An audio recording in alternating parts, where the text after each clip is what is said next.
Assalamualaikum dan salam sejahtera. Terima kasih diucapkan atas kesudian para hadirin untuk menghadiri program International Construction Industry Week at FTK 2022. Mohon perhatian, sesi slot 2 akan bermula sebentar lagi. Bagi memastikan majlis berjalan dengan lancar, hadirin diingatkan agar mematikan atau memastikan mikrofon berada dalam pengatur caraan senyap. Kerjasama daripada para hadirin amatlah dihargai. Terima kasih.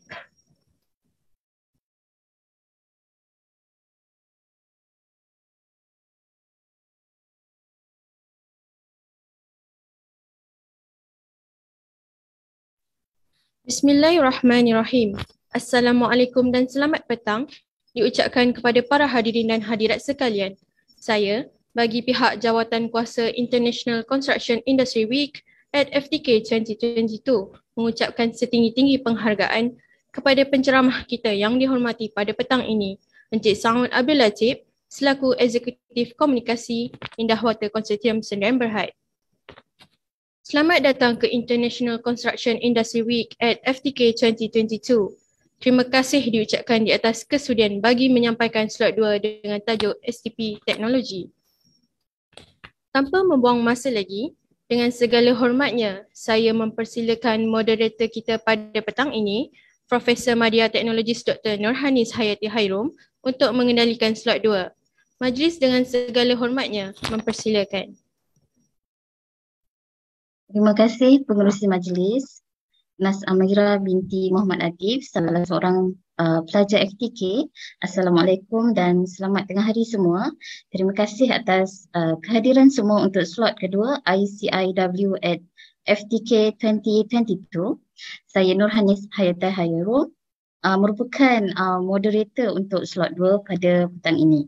Untuk makluman semua, untuk slot pada petang ini kita akan mendengar perkongsian dari penceramah yang dihormati Encik Saud Abdul Latif.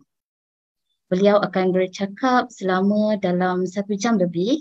Kemudian kita akan membuka sesi Q&A atau soal jawab. Alright. Jadi para pendengar dan peserta boleh mengutarakan soalan di ruangan chat box atau memberi soalan secara langsung pada sesi Q&A yang akan dibuka setelah selesai ceramah nanti. Tanpa melengahkan masa, saya akan memberi sedikit pengenalan tentang penceramah pada petang ini. Encik Saud Abdul Latif merupakan Eksekutif Komunikasi Korporat, Acara dan Promosi di Jabatan Komunikasi Korporat Indah Water Consortium Sdn Bhd atau IWK yang berpusat di Kuala Lumpur. Beliau telah berkhidmat bersama IWK sejak 2009, iaitu lebih kurang dalam 14 tahun. Encik Saud Abdul Latif terlibat secara aktif dalam promosi IWK, pameran, penceramah kepada beberapa universiti dan politeknik mengenai sistem pembentungan di Malaysia. Di peringkat antarabangsa, beliau terlibat secara aktif dalam melatih jurulatih atau training the trainers di Indonesia. Baiklah, itu adalah sedikit pengenalan tentang penceramah kita untuk slot 2 ini. Saya percaya beliau mempunyai pengalaman yang luas untuk dikongsi dengan kita semua. Jadi pada hari ini, beliau akan memberi penerangan dan perkongsian tentang Sewage Treatment Plants, in short STP Teknologi atau Teknologi Logi Rawatan Kumbahan. Baiklah, saya serahkan kepada Encik Saud Abdul Latif. Silakan. Terima kasih yang berusaha Dr. Nurhanis Hayati Hairum ya. Okey, terima kasih banyak. Terima kasih mengundang saya. Nama saya Saud bin Abdul Latif. Saya sebagai komunikasi eksekutif di Indah Water Consortium dan mula berkhidmat di Indah Water pada sejak 2009 lah.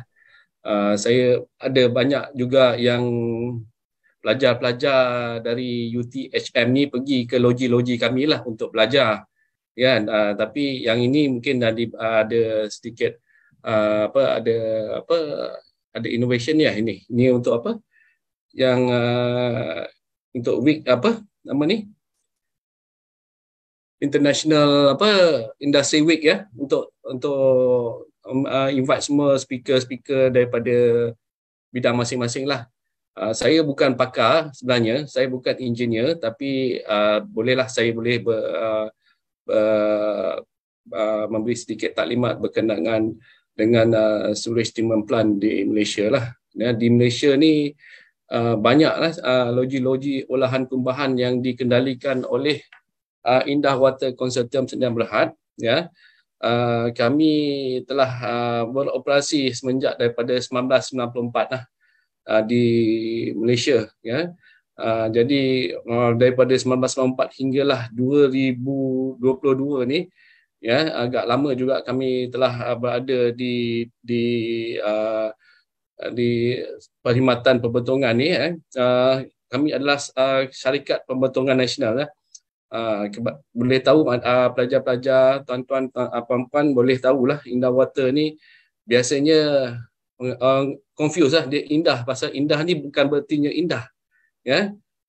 Air dia bukan indah, air dia ialah waste water lah, ataupun air kumbahan, ya. Air kumbahan ni datang daripada mana? Datang daripada rumah-rumah anda, ya, daripada kolej, ya, di mana air yang telah diguna pakai oleh manusia lah, ya. Sebab tu walaupun nama indah, tak semestinya kita merawat air yang indah lah. Kita merawat air daripada sisa kumbahan, daripada rumah-rumah anda, daripada kolej dan selainnya lah. Okey. Saya share dulu slide ni, ataupun saya akan bagi sekejap, ya. Boleh nampak, ya, slide saya? Boleh. Boleh. Okey, saya teruskan slide saya. Okey. Ini sedikit berkenaan dengan Indah Water. Saya bagi pengenalan dahulu berkenaan dengan Indah Water. Indah Water adalah adalah agensi yang dimiliki penuh oleh kerajaan Malaysia. Kami di bawah Ministry of Finance Incorporated atau Menteri Kewangan yang diperbadankan, ya. Dan anda boleh lihat di carta itu kami ada 2 regulator yang sentiasa memantau kami lah di Indah Water, di mana salah satu ialah Syarikat Perkhidmatan Air Negara dan juga Jabatan Alam Sekitar. Okey. Kami inilah biasanya kami di Indah Water ni kami operate and maintain. Lepas tu sekarang ni ada lebih kurang 101 local authorities, ya, ataupun pihak berkuasa tempatan yang di mana kami ambil alih loji-loji di majlis-majlis pada sejak tahun 2000, pada tahun 1994 lah, ya. Sekarang ni di bawah ada 101 pihak berkuasa tempatan, di mana kami ambil alih loji-loji olahan di bawah kendalian pihak berkuasa tempatan sebelum ini, ya. Okey, tugas-tugas Suruhanjaya Perkhidmatan Air ialah dia mengawal polisi dan di mana pembetongan di Malaysia. Dan juga kami di atas kami ialah ada Jabatan Alam Sekitar, di mana dia memantau segala apa yang kita lepaskan, ya, apa yang kita buang. Dia akan memantau segala di mana waste water ataupun air kumbahan yang telah dirawat dan kita akan lepaskan ke sungai, dan juga slush ataupun enap cemar yang telah kita keringkan dan kita akan buang ke landfill, ya. Okey, ini adalah beberapa coverage area. Dia mention kami berada di seluruh negara kecuali di Sabah dan Sarawak, ya. Perkhidmatan Indah Water ada di seluruh negara kecuali Sabah dan Sarawak. Nanti boleh bertanya kenapa kami tiada di Sabah dan Sarawak. Untuk pengetahuan tuan-tuan, puan-puan, pelajar-pelajar, ya, dulu pada tahun 2000, tahun 2000 kami hanya ada 17 unit office, dan sekarang pada 2022 kami ada 21 unit office, ya, di seluruh Malaysia, ya. Anda boleh lihat kami punya office kadang-kadang ada di dalam loji, ya, di dalam loji seperti di Pantai 1 di Kuala Lumpur, di mana pejabat ofis kami di pantai di Kuala Lumpur itu pejabat operasi itu di dalam loji lah. Ya. Sekarang yang tadi saya dah terangkan di mana number of local authorities ni ialah pihak berkuasa tempatan. Ya, pihak berkuasa tempatan, jadi contoh pihak berkuasa tempatan iaitu majlis-majlis ya. Kalau di KL ni di BKL lah kita ada Dewan Bandar Kuala Lumpur. Kalau di Shah Alam kita ada Majlis Bandar Shah Alam, di mana kita sebelum Indah Water mengendalikan operasi loji, semua loji-loji adalah di bawah pihak berkuasa tempatan. Okey, di mana anda boleh lihat juga STP ini Sewage Treatment Plant ataupun loji olahan kumbahan, di mana pada tahun 2000 loji hanyalah 3,003 yang kami operate dan maintain. Sekarang telah lebih daripada 7,000 lah sekarang pada 2022 yang kita telah operate dan maintain. Number of CST ni Common Septic Tank. Dulu kita lebih kurang 3,000, sekarang pun lebih kurang naik sedikit 3,535. IST ni mungkin anda tak tahu apa IST ni, short form number of IST ni and individual septic tank ataupun tangki septic individu.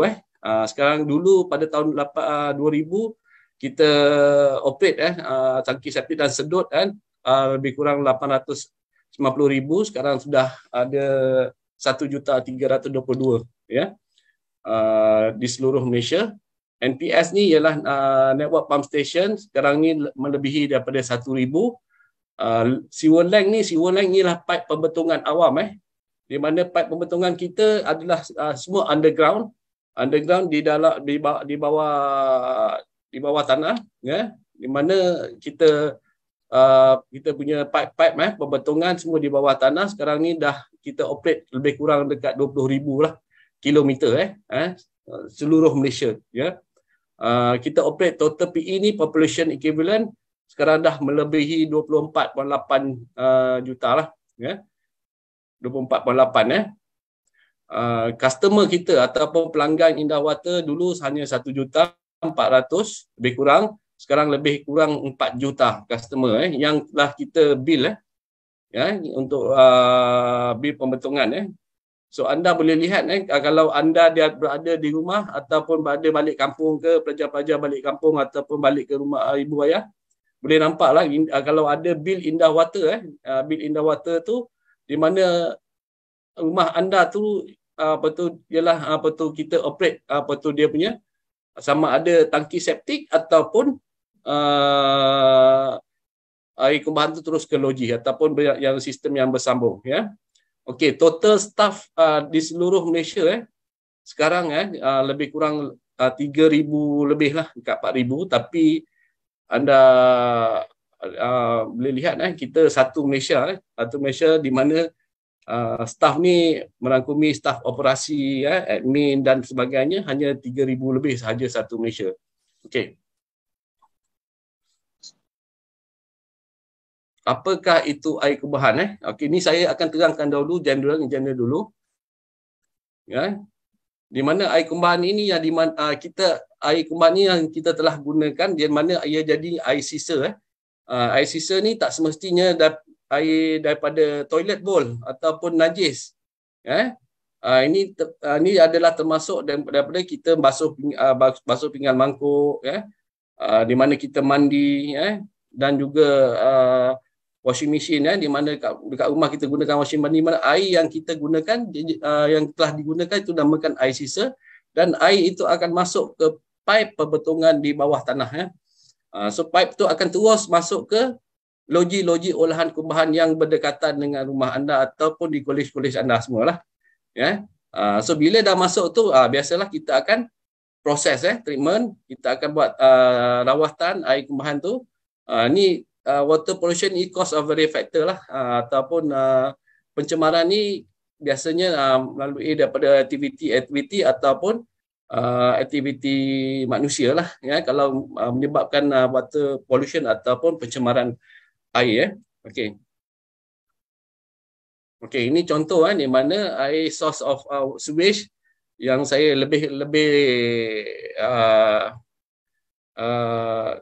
senang dipaham, ya, di mana gambar ni di mana air yang kita gunakan dinamakan air sisa dan akan masuk ke pipe di bawah tanah.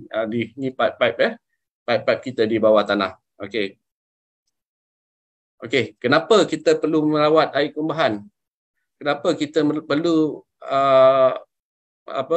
merawat air kumbahan, di mana kalau tidak merawat air kumbahan ni, anda semua ketahui dia akan menyebabkan waterborne diseases ataupun penyakit bawaan air seperti typhoid, kolera, dysentery, polio dan juga hepatitis ataupun jaundice. Ini penting untuk menjaga air yang telah kita gunakan, air sisa tu kita kena rawat dia sebelum kita lepaskan ke sungai untuk kegunaan kita. Kalau tak merawat air kumbahan ni, akan terjadilah penyakit bawaan air yang anda semua boleh lihatlah, seperti ini. Ini agak berbahaya, akan memudaratkan kesihatan kita. Okey,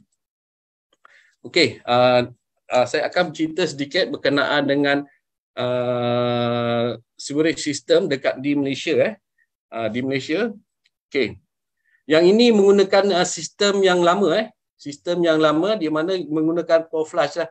Mungkin pelajar-pelajar sekarang ni mungkin tidak dapat melihat lagi power flush ni. Mungkin zaman-zaman saya dahulu, mungkin zaman-zaman yang best dengan saya, boleh lihat di kampung-kampung dia menggunakan power flush ni, dia ataupun tandas curah.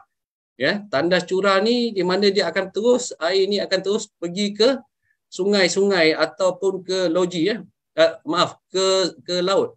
Dia tak ada sistem rawatan kumbahan. Anda boleh lihat di sini di mana dia akan mencemarkan sungai kita dan juga akan mencemarkan alam sekitar kita. Anda boleh lihat di mana sistem ini ataupun bukan sistem, yang ini adalah direct discharge ke sungai. Anda mungkin kalau ada yang masih tinggal dekat kampung-kampung, mungkin masih ada juga menggunakan sistem ini, tapi sistem ini akan akan menyebabkan pencemaran sungai dan juga akan menyebabkan, bila kita gunakan air ni, akan menyebabkan penyakit bawaan air yang seperti saya terangkan tadi. Okey, yang ini saya terangkan di mana di Malaysia ni ada dua sistem, dua sistem, di mana sistem yang pertama dinamakan perkhidmatan pembetongan bersambung. Anda boleh lihat dekat rumah anda, dekat kalau balik, kemungkinan balik ataupun balik ke college nanti, ada, kalau anda boleh lihat, kalau tinggal di terrace house ke ataupun dekat rumah banglo ke, anda boleh lihat satu kepingan logam di belakang rumah atau di tepi.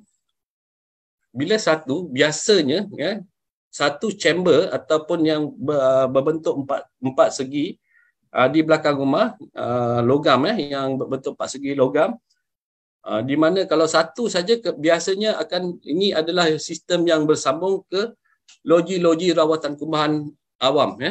So anda boleh lihat perbezaan di mana apa sistem yang kamu gunakan dekat rumah, di mana anda menggunakan sistem pembetongan bersambung ataupun juga perkhidmatan menyah enap cemar ataupun tangki septik individu. Beza. Yang bersambung kebiasaannya tidak perlu sedut ataupun call Indah Water pergi sedut, datang ke rumah anda sedut. Tidak perlu, kerana apa? Air kumbahan ni datang daripada air sisa daripada rumah anda. Anda boleh lihat yang first kali di mana rumah anda tu ada tangki ataupun chamber dekat belakang rumah. Sekiranya anda boleh lihat itu, di mana tak perlu, di mana tangki di mana chamber ni, chamber ni akan pergi ataupun pipe ni akan pergi ke loji-loji olahan kumbahan yang berdekatan dengan rumah anda lah. So bila dah air kumbahan ni yang bersambung ni, dia akan bersambung ke loji-loji olahan kumbahan yang berdekatan. Sekiranya air ini masuk ke dalam loji, kita akan rawat lah. kita akan rawat. Ada proses-proses nanti akan saya terangkan, proses-proses rawatan air kumbahan. Ya, semua sama saja, cuma teknologi yang berlainan. Ya, cuma anda boleh lihat kalau ada itu kadang-kadang ada kekeliruan di sini. Kenapa tanya Indah Water? Call Indah Water tak nampak pun Indah Water buat apa, sebab tak tahu apa sistem yang kamu gunakan di rumah lah. Sebab bila tahu, oh, Indah Water tak nampak apa yang perkhidmatan dia sebab tak sedut. Salah pelajar-pelajar, tuan-tuan, puan-puan, di mana anda perlu tahu apa sistem pembetungan yang kamu gunakan di rumah. Ya. Saya dah terangkan tadi, di mana yang bersambung tak perlu sedut. Ya, kerana air kumbahan ini akan terus masuk ke loji dan kita akan rawat air kumbahan itu di dalam loji ulang kumbahan Indah Water Consortium. Ya. Melainkan tuan-tuan, puan-puan, pelajar-pelajar, bila biasanya berlaku kesumbatan di dalam rumah, ya, bila kesumbatan dalam rumah, itu bolehlah call Indah Water, tapi kami akan cek dahulu, kami akan periksa dahulu, pergi ke rumah anda, kenapa berlakunya kesumbatan. Ya. Kenapa berlakunya kesumbatan? Biasanya kita akan buka chamber dekat belakang rumah tu. Okey, kita tengok, oh mungkin nampak ada sampah-sampah yang menyebabkan kesumbatan di dalam paip pembetungan. Seperti apa? Seperti biasanya sampah-sampah bila kita buang apa macam-macam ada dalam toilet bowl tu. Toilet bowl tu kita akan buang macam-macam. Contoh Pampers, apa tu, minyak masak, minyak yang terpakai, macam-macam. Ya, Pampers lagi, kadang-kadang kita terima macam-macam lah. Ada ubat gigi, bros gigi pun terima. Ada semua buang dekat dalam toilet bowl ataupun dalam sinki rumah tu lah. Ya. Bila dah banyak sangat, kan dia punya pipe tu akan mengecil. Ya. Pipe tu akan berlaku kesumbatan, itu yang dia akan tendang balik, akan berlaku kesumbatan. So, mungkin boleh call Indah Water dan kami akan datang ke rumah anda, kami akan bagi nasihat lah, di mana boleh menggunakan perkhidmatan Indah Water untuk mengosongkan yang tersumbat itu, tetapi kami ada kos yang ditentukan bila kita nak untuk kita clearkan blokej tu. Kerana apa? Kerana biasanya sampah itu semua datang daripada rumah. Maknanya dalam pipe ni, pipe persendirian ini, ya, pipe daripada rumah ke inspection chamber ni ialah pipe persendirian. Ya. Anda boleh lihat ruang pemeriksaan ni, kita akan cek bila kita buka, ini berlaku kesumbatan di dalam rumah, di mana anda ada pilihan di mana anda boleh call plumber ataupun kontraktor untuk mengosongkan ataupun untuk apa, clearkan blokej tu, ya. Sebelum, ataupun boleh Indah Water menggunakan perkhidmatan Indah Water, kami akan, tapi ada kos yang minimal lah. Ya. Dan seterusnya air itu akan pergi kalau berlaku kesumbatan dekat manhole ataupun lurang pembetungan awam, iaitu adalah tanggungjawab sepenuhnya Indah Water. Anda boleh lihat kita punya manhole dekat jalan raya ataupun di jalan-jalan raya berbentuk bulat, itu dinamakan manhole atau lurang pembetungan awam. Kalau sekiranya berlaku kesumbatan itu adalah tanggungjawab Indah Water Consortium, di mana kita kena clearkan blokej itu secepat yang mungkin, kerana ialah menyebabkan ini air, bukan air bersih, ini air sisa kumbahan. Jadi kami akan lakukan kerja-kerja clearkan blokejnya secepat yang mungkin. Tim kami akan pergi ke tempat ataupun lokasi yang telah diketahui untuk clearkan blokej itu secepat yang mungkin. Okey. Seterusnya, yang itu yang bersambung, anda boleh tahu, okey.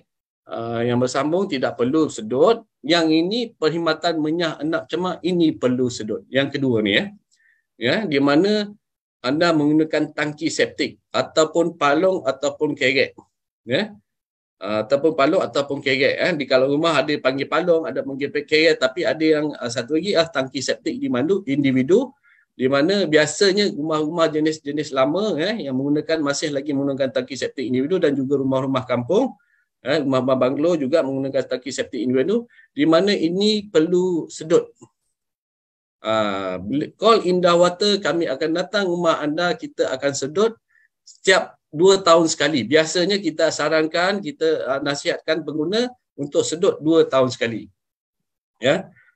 Sekiranya tidak sedut daripada tempoh yang ditetapkan, mungkin dah terlampau lama 10 tahun ke, itu akan menyebabkan masalah, ya, dan juga akan tangki septik ini akan menjadi septik, ya, dan akan bila dia terlalu penuh dia akan keluarkan ke longkang dan akan menyebabkan septik dan akan mengeluarkan bau busuk lah, ya. Biasanya bila kita tak ni, kita ada akta di mana kalau menyebabkan pencemaran alam sekitar, kita akan didenda sebanyak maksimum RM50,000, di mana ada akta pembentungan. Sekiranya menyebabkan alam sekitar, menyebabkan pencemaran alam sekitar, denda maksimum ialah sebanyak RM50,000 sekiranya anda tak maintain tangki septik ni, ya. Okey. So yang penting anda boleh lihat di mana biasanya tangki septik ni 3 atau 4 kepingan logam di depan rumah, di belakang rumah dan di tepi rumah. Biasanya boleh cek, boleh, kalau tak tahu apa yang digunakan boleh call Indah Water, kita akan terangkan di mana anda menggunakan tangki septik atau palung ataupun kerek di mana anda perlu sedut biasanya 2 tahun sekali, ya. Okey. Yang ini saya terangkan, tadi dah tangki induced septic tank di mana menggunakan tangki septik ni madu, ya, di mana tangki septik ni hanyalah rawatan sementara, ya, dia sementara. That's why biasanya kita minta pelanggan ataupun tuan rumah untuk kosongkan tangki septik setiap 2 tahun sekali, ya. Sekiranya dah penuh, minta call Indah Water, kita akan kosongkan tangki septik ni, ya. So kita akan datang ke rumah anda, ya, di mana ada kita punya tanker akan datang, akan buat sedutan di dalam rumah anda lah. Okey. Ini contoh di mana yang menggunakan tangki septik. Kalau tangki septik bila dah sedut, kita akan bawa raw sewage ni ke loji untuk rawatan yang seterusnya, ya. So biasanya menggunakan tangki septik ni dia rawatan sementara, setelah ada beberapa proses sementara, dan dia akan keluarkan air kumbahan yang telah diproses sementara, dia akan keluar ke longkang-longkang atau drainage system kita. Okey. Yang ini menggunakan yang tadi saya terangkan, nombor 1 tadi yang menggunakan sistem yang bersambung.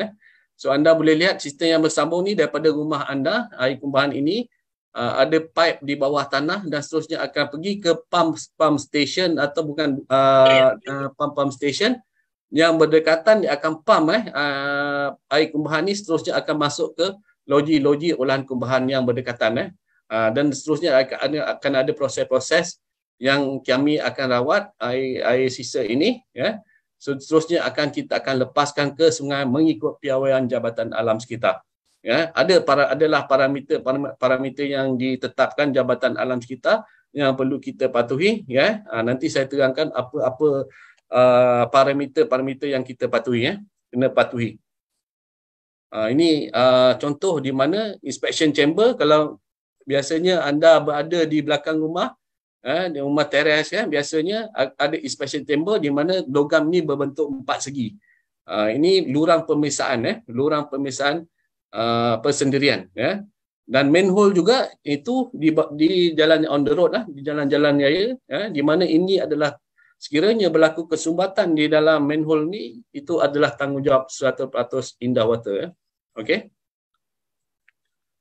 Okey, biasanya sekarang di sewage treatment plant, di mana kita telah upgrade treatment plant ataupun loji olahan kumbahan ini kepada yang bermekanikal ataupun mechanized plant.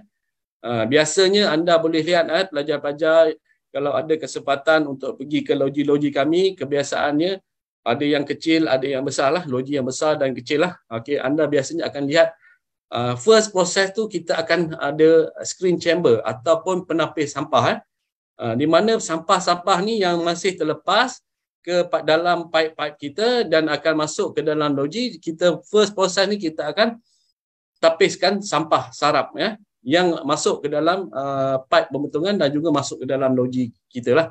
loji indah water.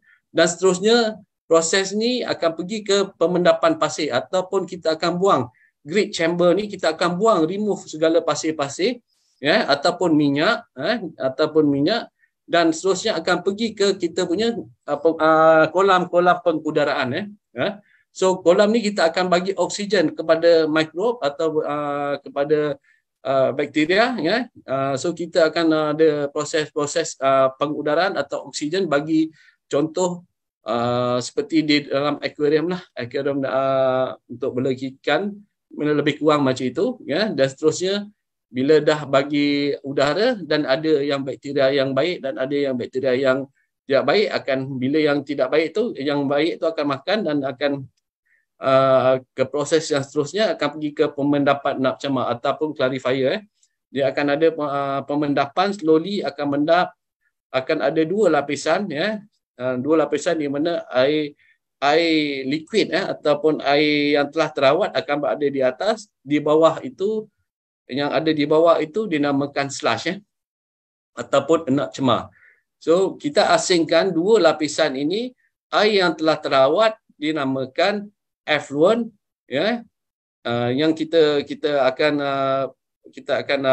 lihat parameter yang ditetapkan Jabatan Alam Sekitar. Enap cemar ataupun slush yang berada di bawah tu kita akan keringkan ya. So kita akan keringkan dan kita akan di watering je, kita akan compress je, kita akan buang ke authorized landfill lah ya, yang tetapkan Jabatan Alam Sekitar, di mana slush ini biasanya kita akan buang lah, tapi ada juga kegunaan dan juga manfaat di mana boleh dijadikan baja dijadikan baja untuk pokok-pokok hiasan Itu nanti saya terangkan. Air yang telah terawat kita akan lepas ke sungai.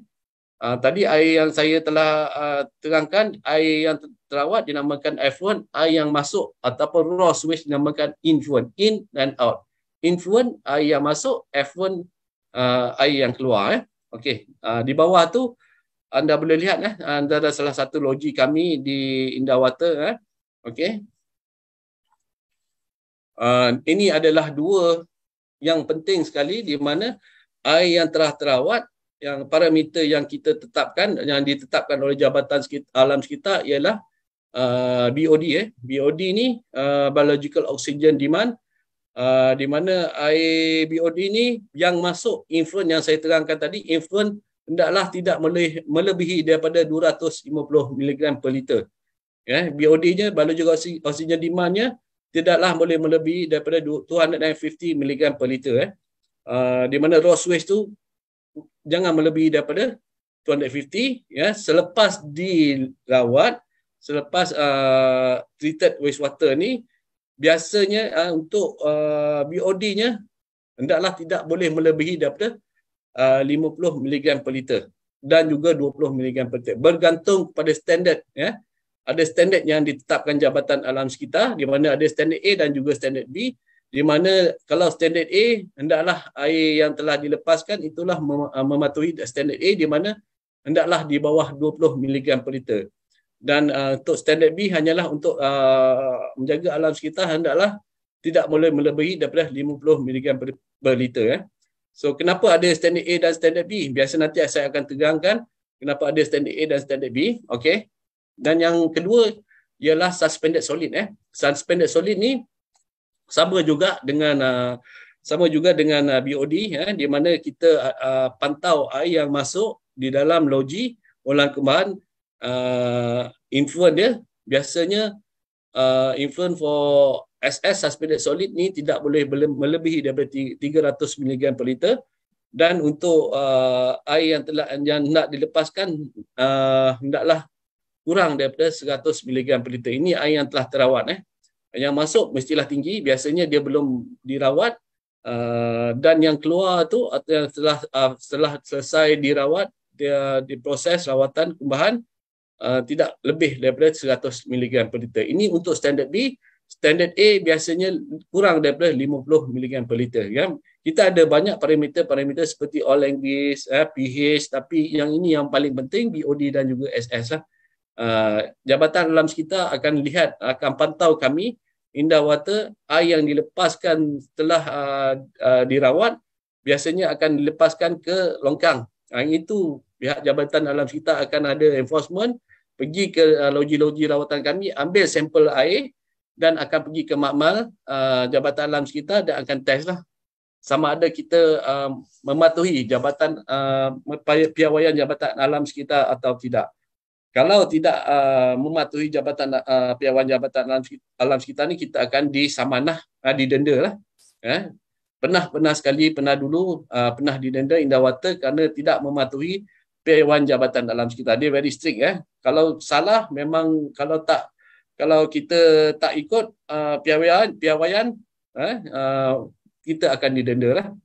Jabatan Alam Sekitar. That's why yang ada organisasi tadi, Jabatan Alam Sekitar dan juga Suruhanjaya Perkhidmatan Air Negara. Biasanya kadang-kadang pelajar-pelajar, kenapa air yang kita terima, air influent yang kita terima tu melebihi daripada parameter yang ditetapkan. Kerana apa? Biasanya ada yang membuang illegal discharge ke dalam loji-loji ataupun di dalam pipe-pipe pembentungan awam. Seperti apa? Macam-macam lah. Chemical. Kadang-kadang ada yang buang minyak terpakai, minyak hitam dan yang biasanya chemical lah. Kilang-kilang akan membuang sisa chemical lah ke dalam pipe-pipe pembentungan awam dan juga di dalam dia punya chamber lah. Itu bila kita terima, kita akan biasanya kita akan tahulah parameter yang masuk, kita akan tahu dan kita akan buat report dulu. Kita report di mana kita terima illegal discharge di dalam sisa ada dalam loji kami lah, dan kami akan bekerjasama dengan pihak Jabatan Alam Sekitar dan juga Suruhanjaya Perkhidmatan Air, di mana kita dapat tahulah kemungkinan ada suspek kilang-kilang membuang sisa chemical lah ke dalam pipe pembentungan awam. So kita akan bekerjasama dengan mereka untuk mengenal pasti siapakah dalang yang membuang sisa. Biasanya pernah anda dengar dulu ada isu-isu yang menyebabkan pencemaran di mana ada yang sakit, saya rasa di Sungai Kim dahulu di Johor. Tapi untuk pengetahuan anda semua, masa kes isu yang itu berlaku, Indah Water belum ambil alih Johor Bahru lagi. Sekarang ni Indah Water telah ambil alih Johor Bahru, di mana loji-loji semua di bawah Indah Water.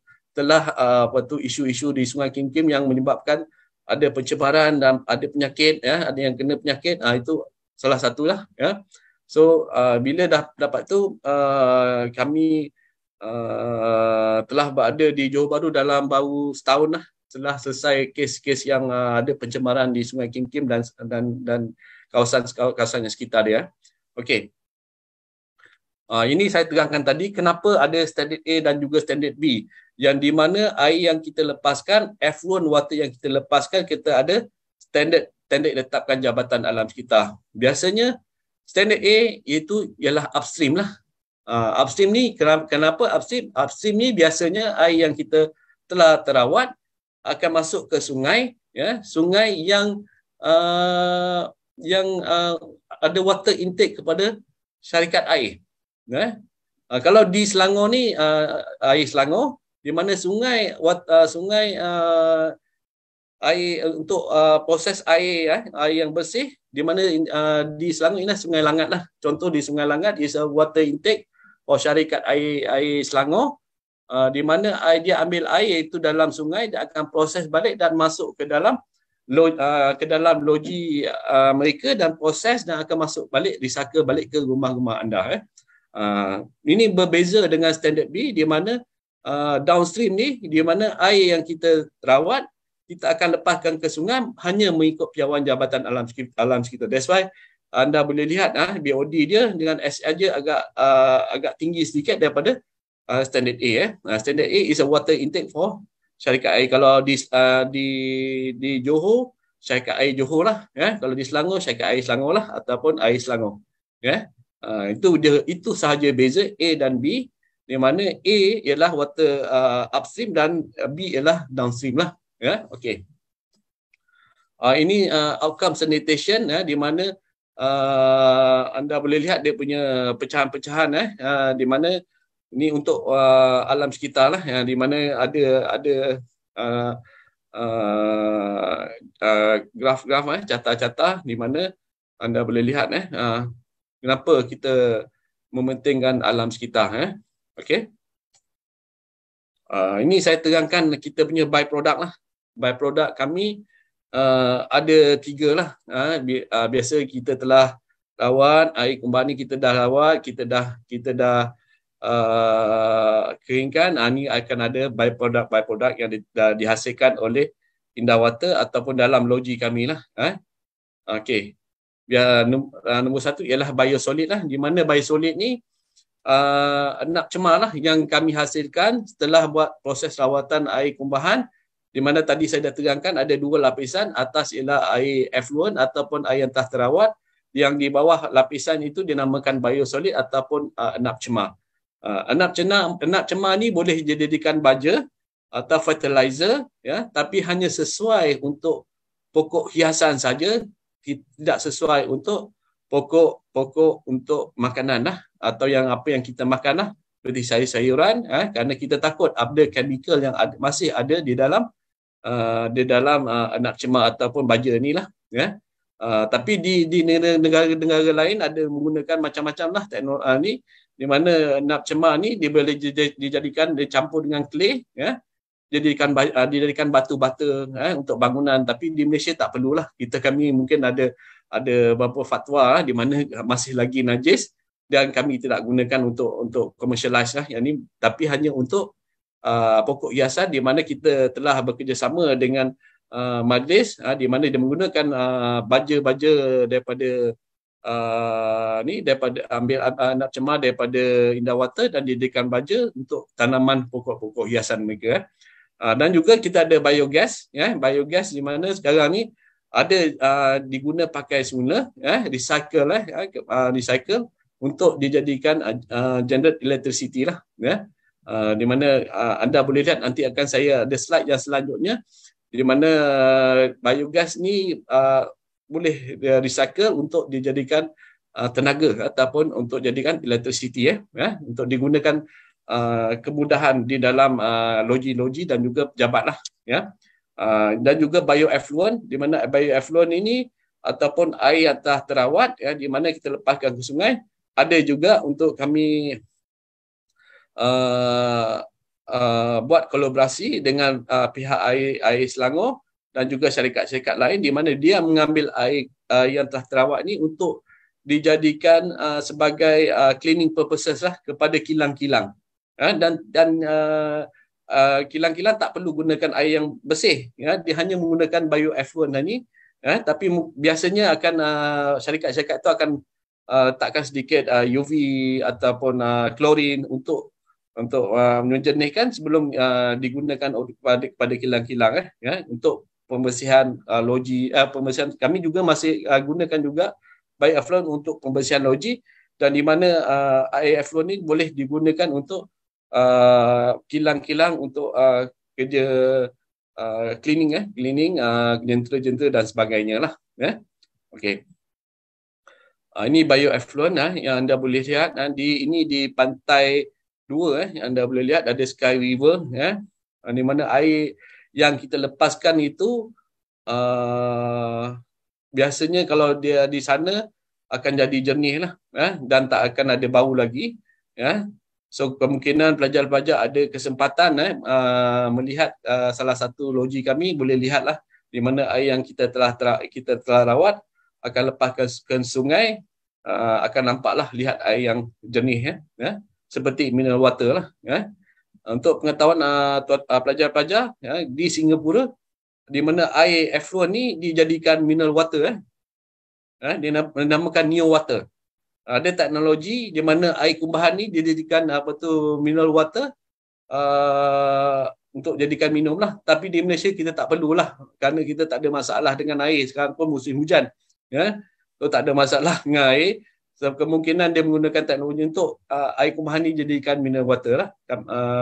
Iaitu anda boleh lihat website dia, ada Neo Water, di mana dia jadikan air kumbahan ni ataupun waste water ni jadikan air air minuman. Okey. Ini biosolid di mana kita kami menerima indah water lebih 5 juta tan setahun biosolid atau nak cemar nak cemar, di mana sekarang ni kita lupuskan kita dump ke landfill untuk kita buang dia lah. Biasanya ada proses-proses untuk kita buang dia, tak boleh buang sahaja macam itu, kena ada proses-proses dia sebelum kita buang ke landfill lah. Okey.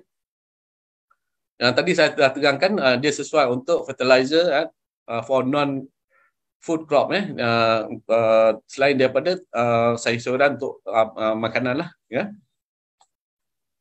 Ini biogas, yang ni kita dah ada satu logi dinamakan RSTP Pantai itu, di mana ada green technology di mana kita gunakan gas ni yang biasanya kita akan flare the gas, kita buang gas ni ke udara, tapi yang ini kita gunakan untuk kita punya electricity consumption di mana kita gunakan untuk kegunaan loji-loji dan juga dekat admin building kita. Okey. Ini adalah tanggungjawab Indah Water di mana kita operate dan maintain treatment plant ada saya terangkan tadi lebih kurang 7,000 treatment plant di Malaysia, dan masih lagi untuk pengetahuan pelajar-pelajar, tuan-tuan dan puan-puan, di mana ada juga treatment plant yang masih belum dikendalikan oleh Indah Water, iaitu biasanya untuk pengetahuan, biasanya treatment plant ni bila developer atau pemaju telah membuat satu kawasan perumahan, dia akan submit satu plan, di mana dia akan submit satu plan untuk membina satu loji Indah Water, tapi mengikut kita punya spesifikasi lah.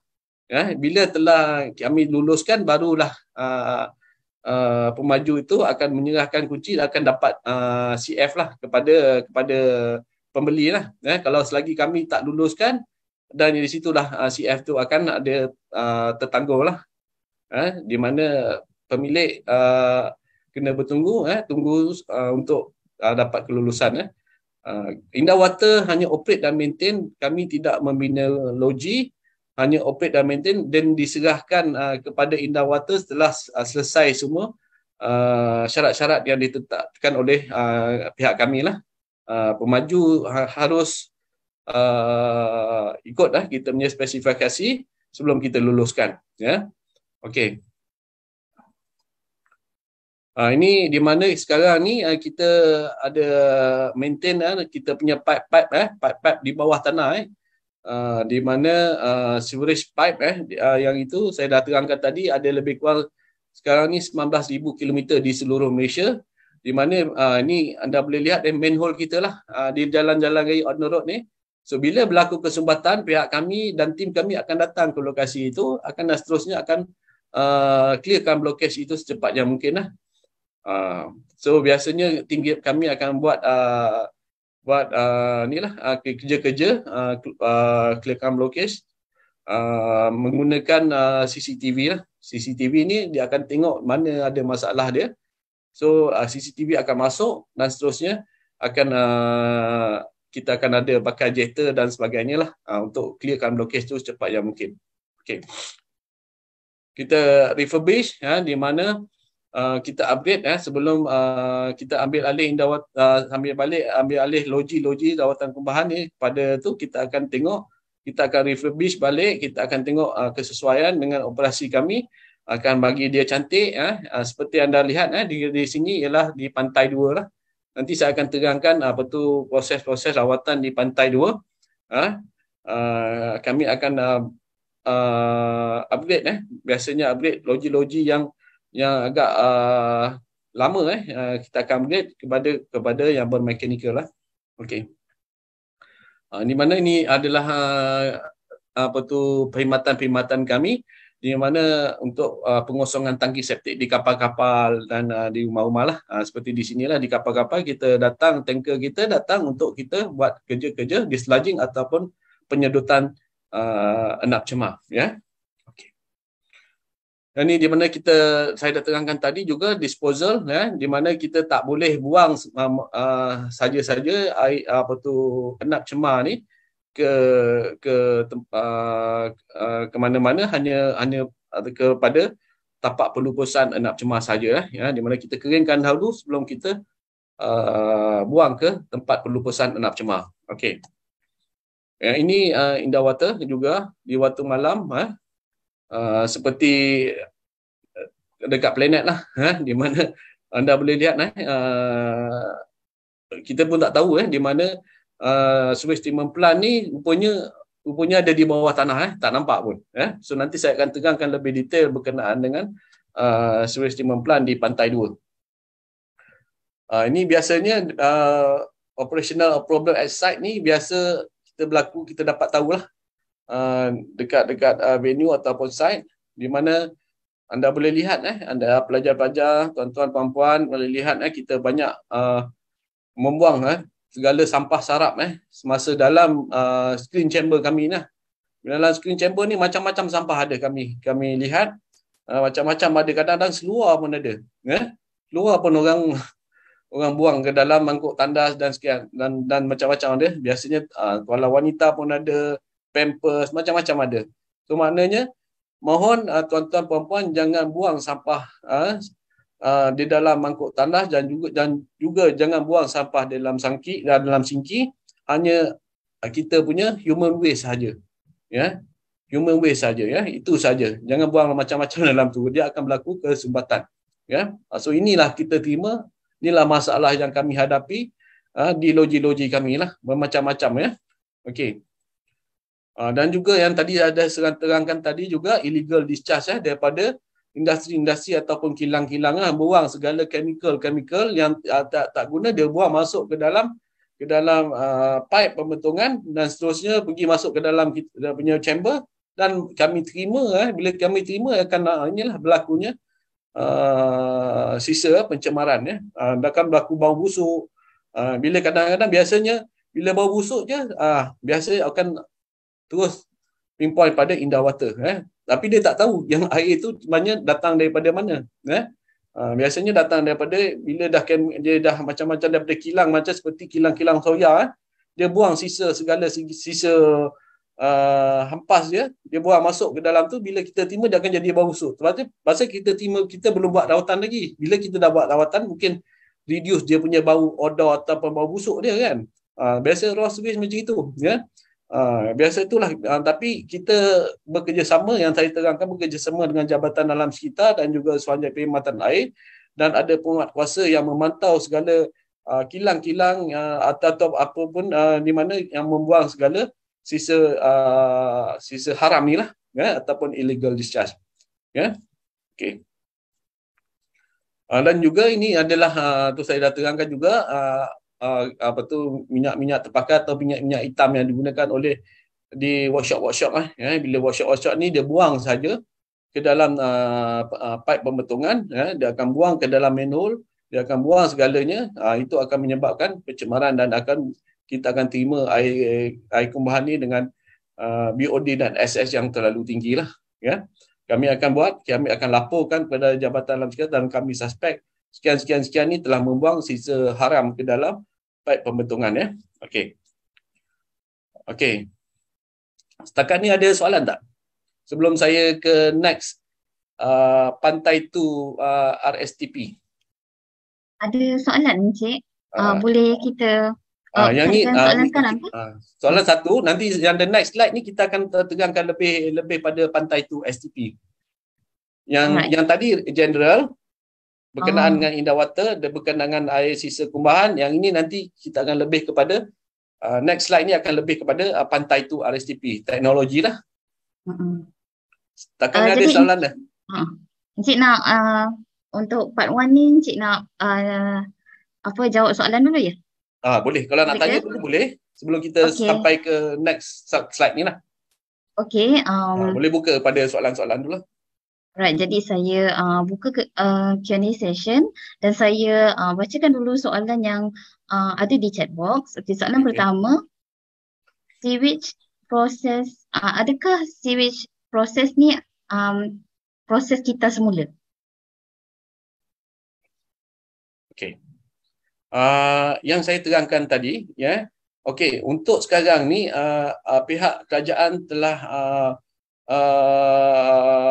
menetapkan di mana air sisa ni kita boleh diketal semula.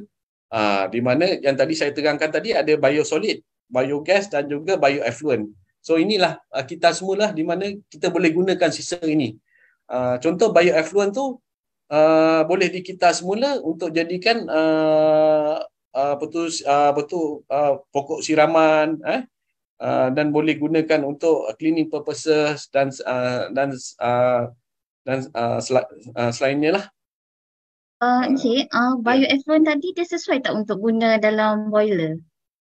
Boiler sekarang ni saya tak apa pasti kalau boiler, tapi yang biasanya digunakan untuk di dalam untuk cleaning purposes itu sajalah. Okey. Cleaning purposes dan juga untuk proses pokok siraman hiasan. Di mana digunakan untuk pihak majlis, digunakan air effluent air yang terawat ni untuk proses dia punya tanaman-tanaman, pokok-pokok hiasan dekat landscaping lah. Dia gunakan air kita lah. Alright. Dia biasanya dia banyak yang nutrien yang tinggi lah dan sesuai untuk pokok-pokok hiasan. Okey. Tetapi belum sesuai dalam boiling system lah kan? Boleh kata kita kan? Alright. Yeah. Okey. Okey, ada soalan lagi. Salam Encik Saud. Salam. Kenapa IWK tidak bekerjasama dengan PBT bagi menguatkuasakan penyedotan sisa IST di setiap rumah yang menggunakan IST? Ini kerana pencemaran bau berlaku disebabkan limpahan IST atau bypass sering berlaku ke longkang taman perumahan. Okey, untuk pengetahuan, bila pihak berkuasa tempatan ni, anda boleh lihat kadang-kadang air itu bukan datang daripada air kumbahan. Biasanya kan longkang ni drainage ataupun longkang ini dikawal selia oleh pihak berkuasa tempatan. Tapi ada juga berlakunya isu di mana bila kita tak mengosongkan tangki septik, dia akan keluarkan bau yang busuk lah, di mana dia bila jadi septik tu dia akan keluarkan bau yang busuk. Tapi kebiasaannya ada juga di mana longkang-longkang ini tidak diselenggarakan dengan baik. So ada dua entiti kat sini di mana Indawata merawat air sisa kembahan dan juga pihak berkuasa tempatan atau majlis dia akan menyelenggara longkang-longkang yang contohnya tersumbat contoh tersumbat dekat longkang-longkang, dia akan juga mengeluarkan bau yang busuk. Tapi kami tugas kami, kenapa tadi soalan dia kenapa tidak bergabung dengan pihak berkuasa tempatan? Pasal kami ialah syarikat yang merawat air sisa. Untuk pihak berkuasa tempatan lebih kepada maintenance dekat luar, seperti longkang-longkang dan lain-lain lah. Tapi itulah bila kami ada akta di mana kalau pihak tuan rumah tidak menyelenggara tangki septik dan tidak maintain tangki septik dan membuat penyedotan secara berkala, bila mengeluarkan bau yang busuk dan mencemarkan alam sekitar dan juga mencemarkan longkang dan seterusnya ataupun sungai, dia akan ada denda lah. Itu yang saya terangkan tadi, denda maksimum sebanyak RM50,000, di mana itu adalah akta pembentungan yang dikuatkuasa oleh kerajaan Malaysia lah. Boleh soalan ni? Jawapannya? Pada saya okey lah. Kepada yang bertanya okey tak? Tak apa, kalau tak okey ke apa boleh ni semula lah ya. Okay. Alright. Boleh. Alright. Okey, soalan seterusnya daripada Dr. Hairi. Salam Encik Saud. Saya ingin bertanya kategori bahan buangan yang dibenarkan masuk dalam STP dan bagaimana mengawal selain dari bahan buangan yang dibenarkan? Okey. Untuk soalan yang ini, bahan buangan ni, contoh bahan buangan daripada sisa chemical ataupun sisa daripada illegal discharge ni, pihak kami tak boleh menghalang. Air yang masuk ni kami memang tak boleh menghalang. Itu yang saya tekankan tadi, bila masuk ke dalam loji kami, dia akan masuk macam-macam. Segala macam air, segala macam sisa buangan, tapi kami tidak boleh menghalang, tapi kami boleh memantau. Bila kami cek, biasanya di loji, kami ada, kita kena lihat dia punya parameter yang masuk ke dalam loji kami. Biasanya yang tadi saya tegangkan, 250 miligram per liter untuk BOD dan 300 miligram per liter untuk SS. Bila melebihi daripada parameter yang ditetapkan, iaitu biasanya akan ada pencemaran ataupun juga illegal discharge yang masuk ke dalam loji olahan kami. So jadi kami sentiasa pantau. Jadi bila kita lihat, kebiasaannya bila bahan buangan ni, bila tu kita masuk, kita akan proses juga, tapi bila rawatan tu akan menjadi rawatan yang tidak sempurna lah, di mana air yang kita lepaskan pun tidak akan sempurna kerana kami tidak boleh menghalang dan kami tidak boleh shutdown kami punya plant. Di mana yang kami boleh buat, hanya boleh memberitahu, menulis surat kepada Jabatan Alam Sekitar, di mana kami menghadapi masalah sisa buangan ini dan melebihi daripada parameter yang ditetapkan, dan kami selidik ada bahan-bahan buangan yang tidak boleh masuk ke dalam loji kami. Yang boleh masuk hanyalah wastewater saja. Untuk domestik hanya wastewater, tak boleh masuk minyak yang terpakai ataupun chemical dan sisa buangan lain. Hanya yang masuk hanya boleh wastewater saja. Kemungkinan untuk buat sisa buangan ni dilakukan oleh pelupusan lah, syarikat pelupusan lah. Dia tak boleh masuk berbuang saja, tak boleh. Tapi bila kita report, kita akan bagi surat, minta surat pada Jabatan Alam Sekitar, di mana kami terpaksa ada surat pelanggaran, di mana air yang kami rawat sekarang ni tak boleh menepati penjawatan Jabatan Alam Sekitar kerana sekian lah. Kami dah mendapati ada sisa buangan yang di tempat ini, dan kami syaki ada kilang-kilang ini membuang sisa buangan. Itulah. Encik Saud, saya nak tambah soalan yang untuk jawapan yang baru saja Encik Saud jawab ni lah. Okey, kalau macam memang dapati memang ada pencemaran ataupun ada pelanggaran undang-undang macam ni kan.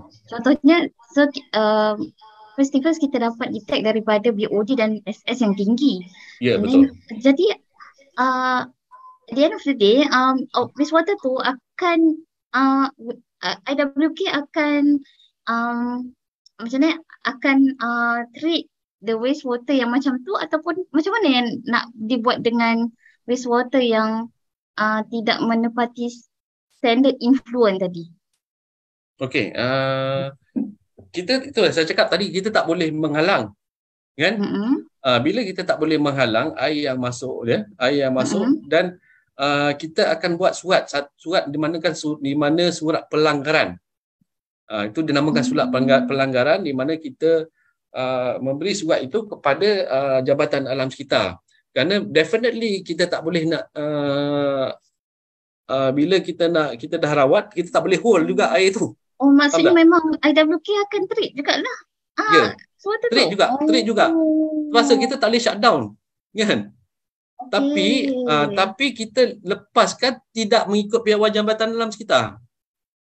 Sebab dia memang BOD kan tadi kan ada standard A, standard B. Betul? Standard A tu katalah dia kata 20 mg per liter. So definitely dia akan lagi higher daripada 20, dia akan lebih daripada 20 mg per liter. That's why kita buat surat pelanggaran namanya. Oh, Ah, maksudnya ah, BOD reduction dan SS rate reduction tu dia punya percentage dia akan sama lah ya. Apa ya, jua influence yang masuk. ya. Oh, okay, okay, okay. Ah. Alright, Sebab faham. untuk pengetahuan, even bukan saja BOD dan SS, even ammonia saja, kan? Hmm. Amonia ataupun apa yang masuk amonia kan biasanya kalau amonia yang tinggi terus apa tu syarikat air dia terus shutdown dia punya logi, betul kan? Bila dia Ya. shutdown dia punya logi tu jangan ada tergandala. Air Oh, tak, air bekalan tergandala, air bekalan tergandala kan. So air tak dapat dekat rumah. Sebab ada amonia tinggi lah. Itu salah okay. satu je bila katalah ada apa tu sungai itu ialah standard A nya sungai ataupun apa tu upstream, sungai upstream, di mana dia akan proses ambil air daripada sungai itu untuk dia proses untuk ke rumah.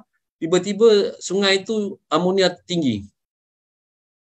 Itu yang bila amonia tinggi, loji air bersih, atau kalau di Johor, syarikat air Johor, dia akan totally dia shut down dia punya loji.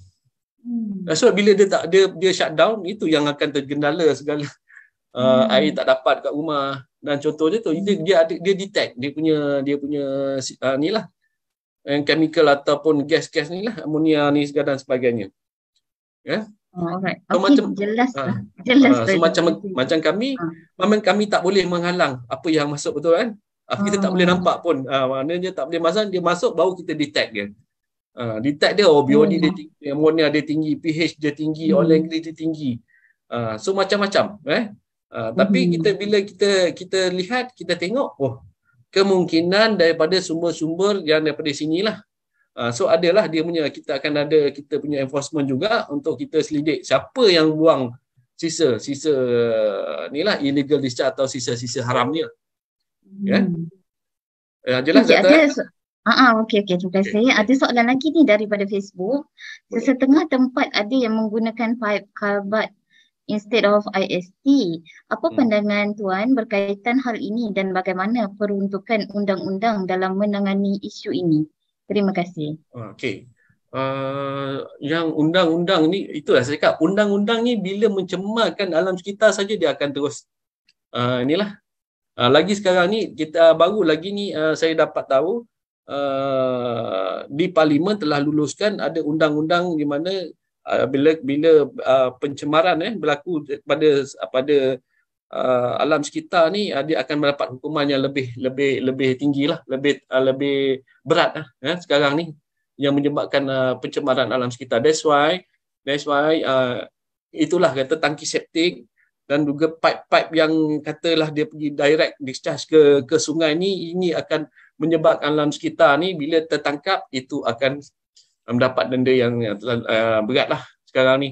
Ini yang saya kenal pasti, di mana parlimen pun telah lulus, di mana siapa-siapa yang menyebabkan pencemaran alam sekitar akan mendapat hukuman yang berat lah.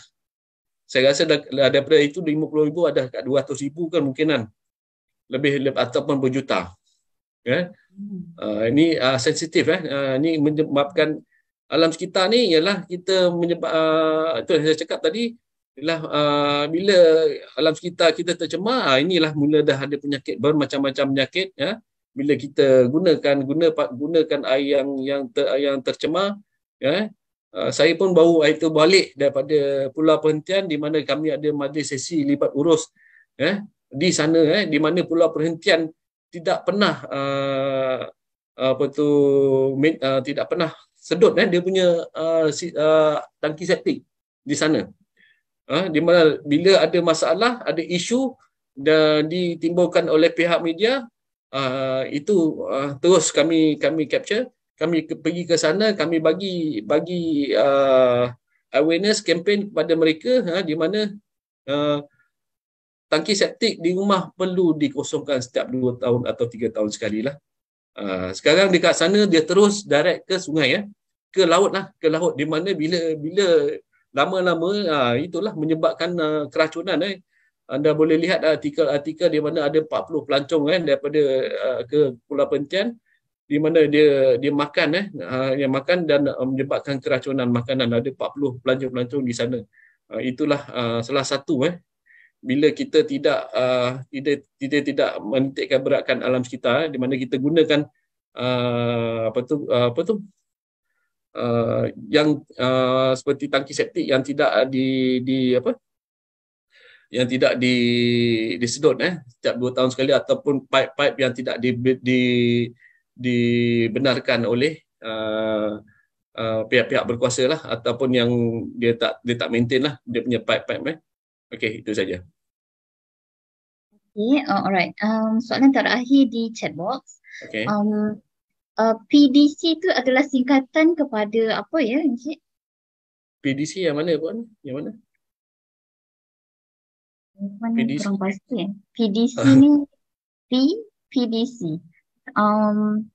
Yang bertanya tu boleh ni ke? Lebih apa PDC atau dari mana dapat PDC tu? Telefon tak pasti ni. Okay, ada dapat dari slide ke?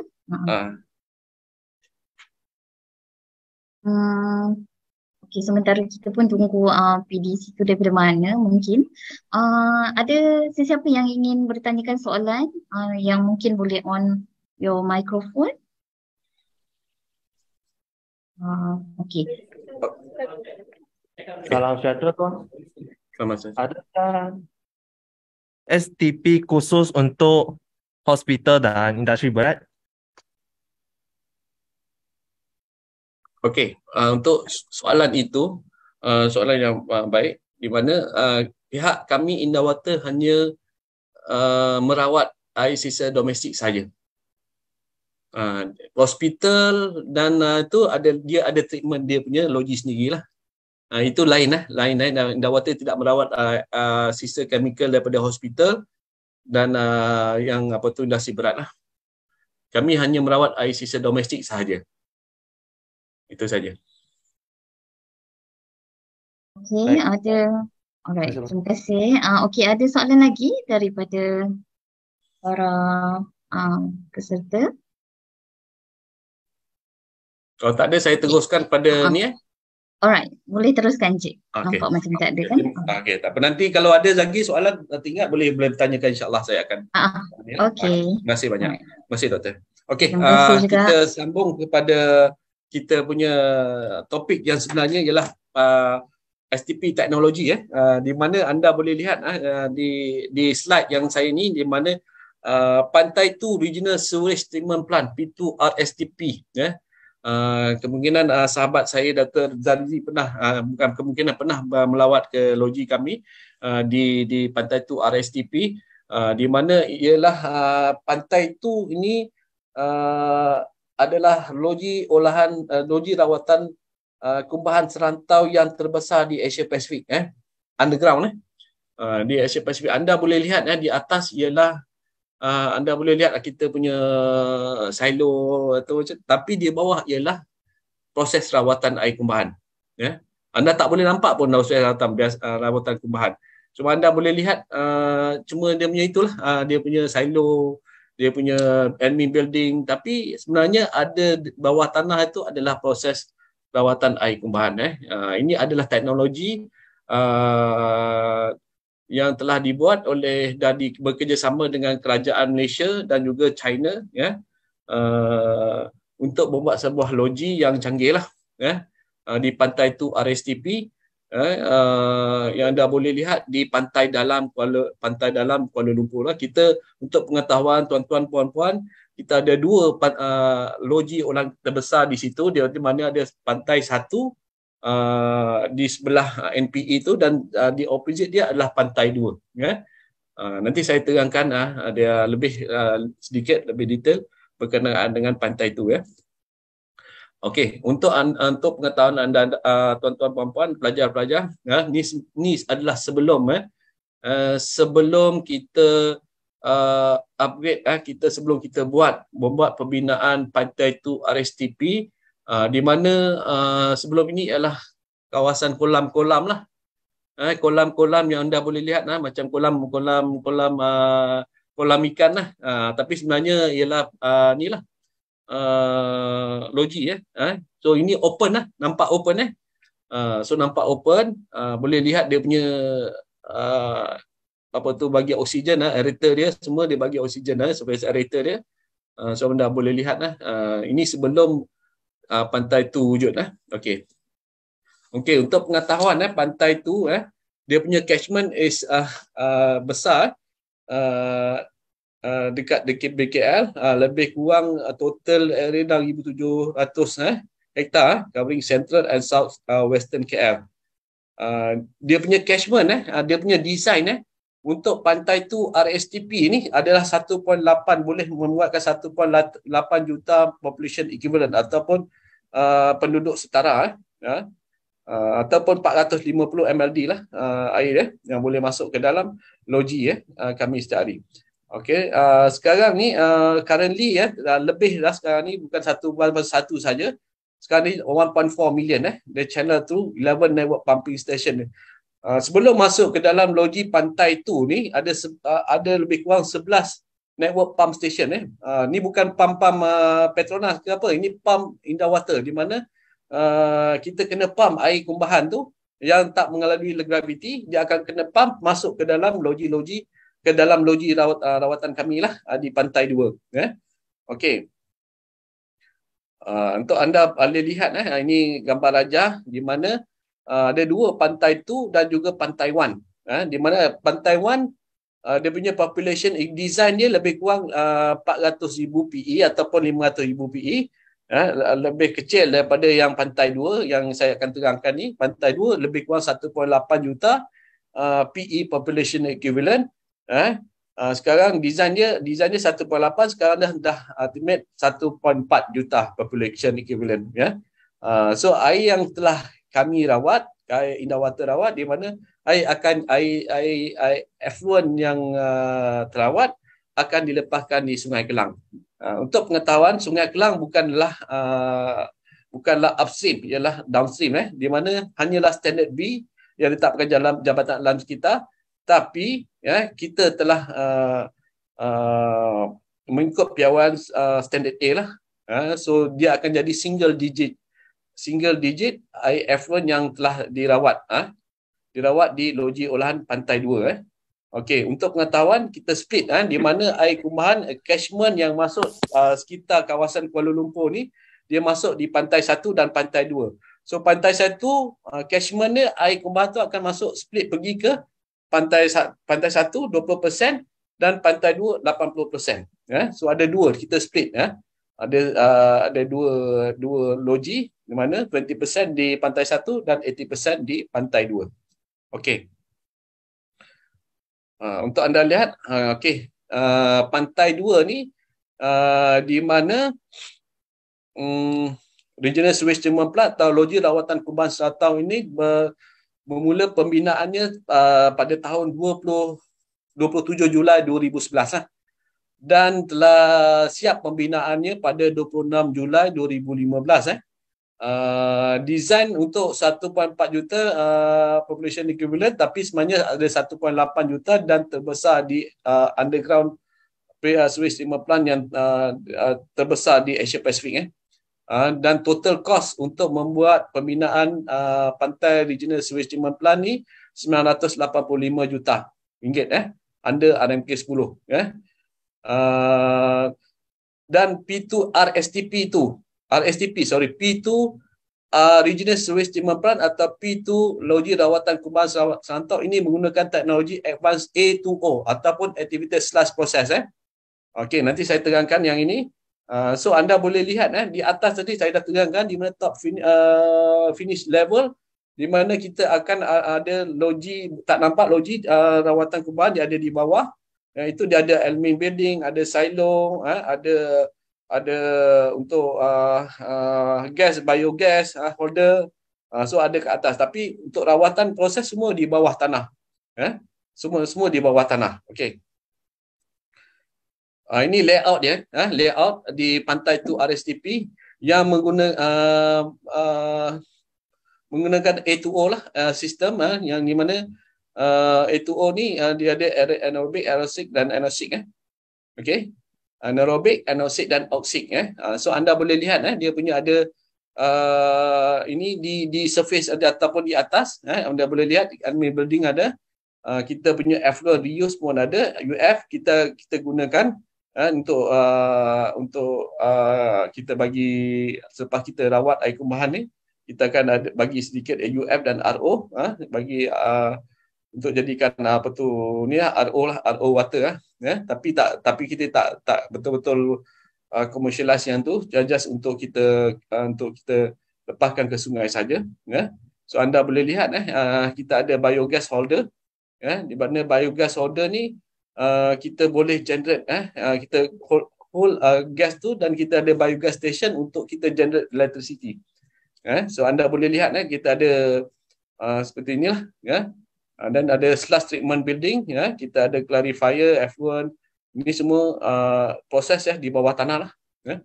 Ini semua proses di bawah tanah. Okay. So ni diagram dia, di mana anda boleh lihat tadi design parameter mula-mula raw sewage ataupun raw sewage ni ialah air kumbahan mentah lah. Dia akan masuk ke dalam inlet works, di mana kita akan remove segala sampah, sarap, grit dan juga minyak ataupun grease, dan kita ada balancing tank. The balancing tank temporary storing sewage during high peak flow. Kita ada balance tank, kita tak boleh masukkan saja. Kita ada balancing tank dan ada A2O tank. Ini yang dia punya ni lah, dia punya main lah.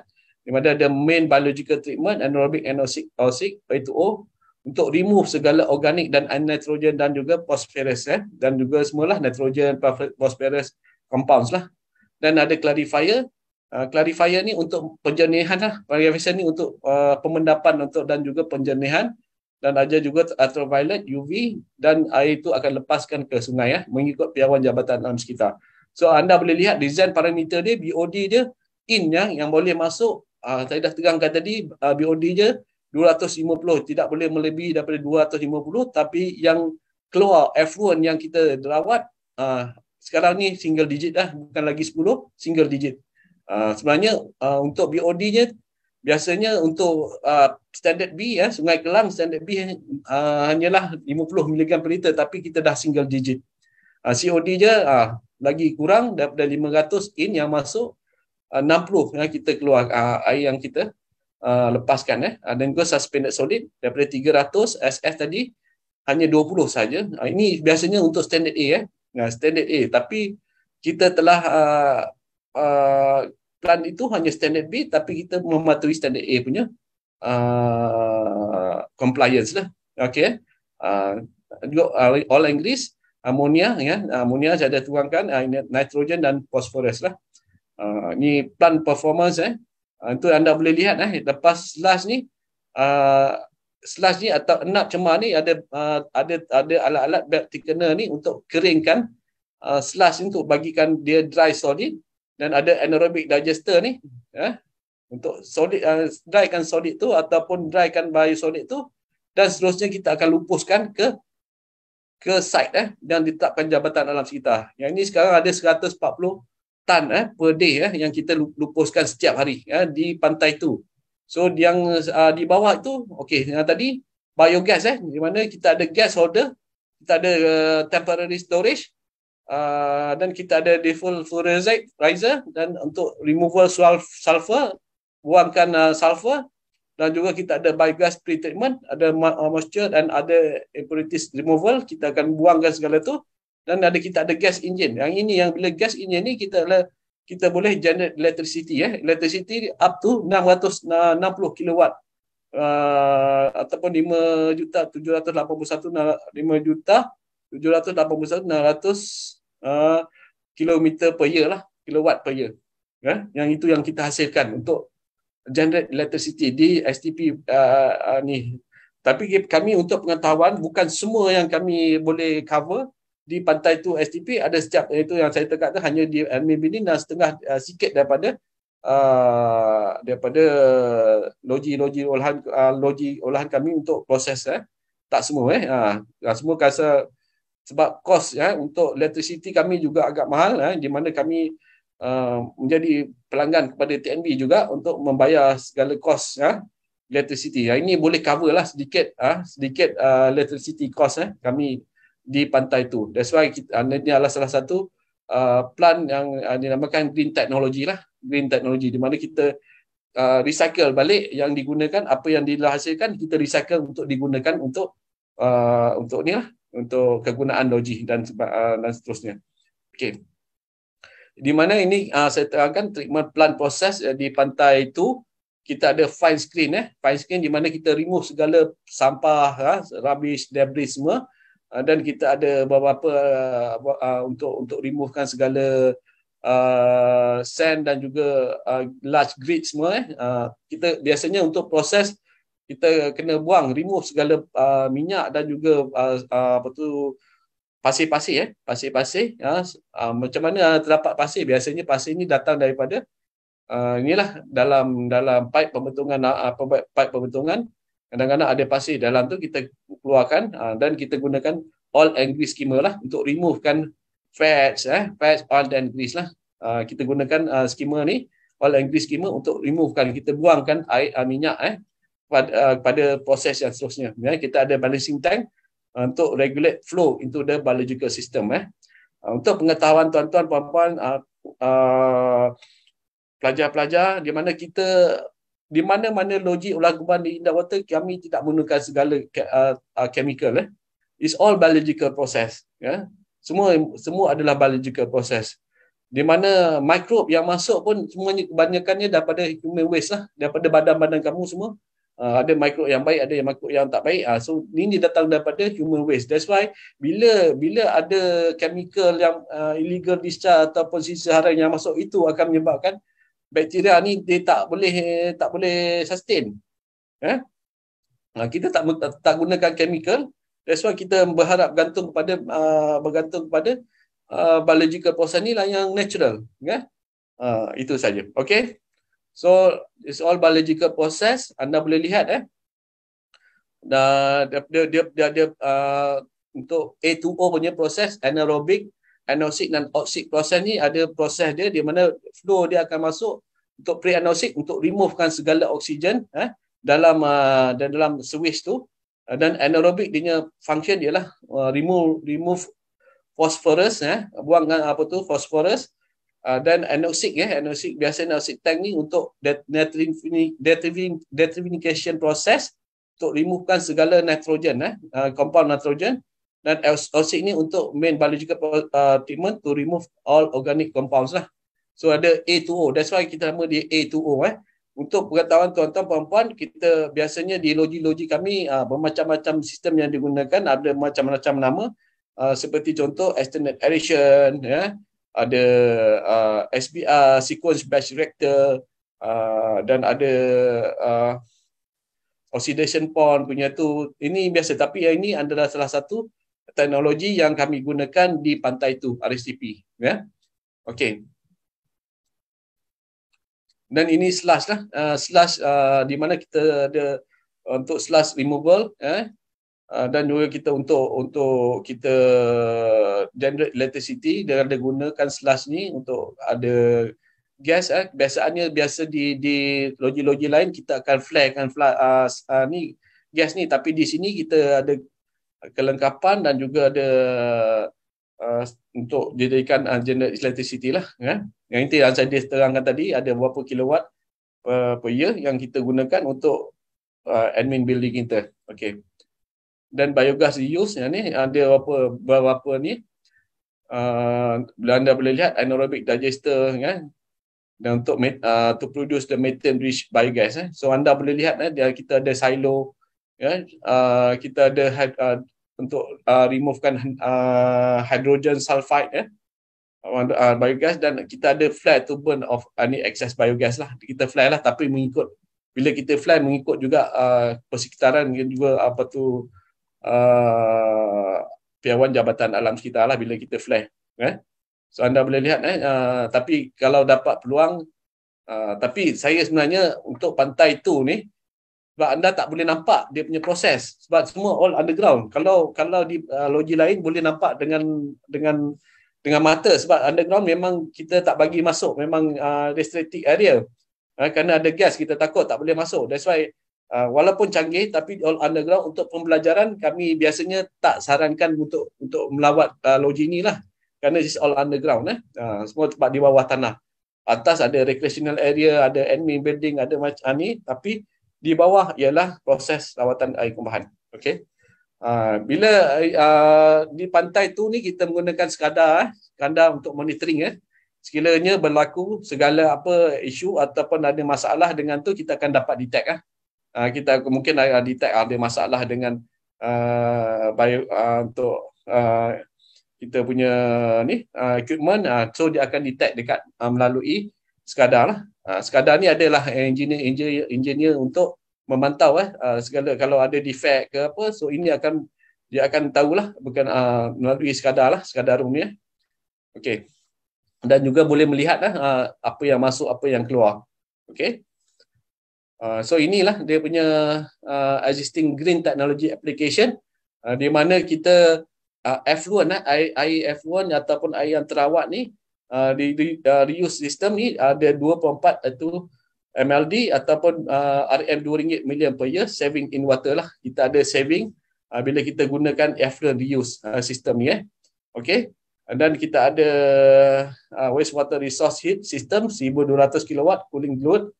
Dan kita ada rain harvesting system di mana kita gunakan air hujan di tandas-tandas kami lah untuk flushing. Untuk flushing kita menjimatkan air lah, menjimatkan air lebih kurang 67 lah setahun lah. Okey. Bila kita gunakan rain harvesting ni, so is one of the green technology lah.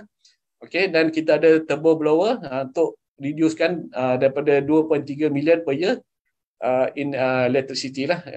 Dan juga aquatic skylight, di mana kita tak gunalah bila nampak lampu tak perlulah gunakan lampu. So kita ada aquatic skylight di mana boleh memancarkan cahaya, so tak perlulah gunakan cahaya lampu untuk dapat menjimatkan lebih kurang lampu 46,000 per year saving in electricity. Dan juga kita gunakan solar panel solar panel untuk kita punya parking space lah, dan boleh menjimatkan 150,000 per year saving in electricity juga. Dan juga biogas design dia boleh menjimatkan 2 juta setahun saving in electricity. Kerana anda perlu tahu untuk merawat air kumbahan, kalau tak menggunakan sistem-sistem green teknologi ni, kita punya electricity bill akan meloncat tinggi. Dan untuk pengetahuan juga, bil elektrik kita di loji-loji yang tak menggunakan terlalu tinggilah. Untuk buat cost saving ni agak sukar sikit, kerana kita terpaksa on 24 hours. Kita tak boleh tutup loji. Proses itu akan sentiasa berjalan. Kalau tutup loji, tu ada masalah. Tak pernah tutup loji, dan kita sentiasa akan 24 jam berjalan. Air yang kita terima tak boleh ditahan-tahan. Kita tak boleh stop air kumbahan tu yang masuk. Kita terpaksa terima seadanya lah. Okay. Alright. Ini adalah problem-problem di site yang tadi saya terangkan juga. Anda boleh lihat masalah-masalah di site kat manhole. Okey. Itu saja.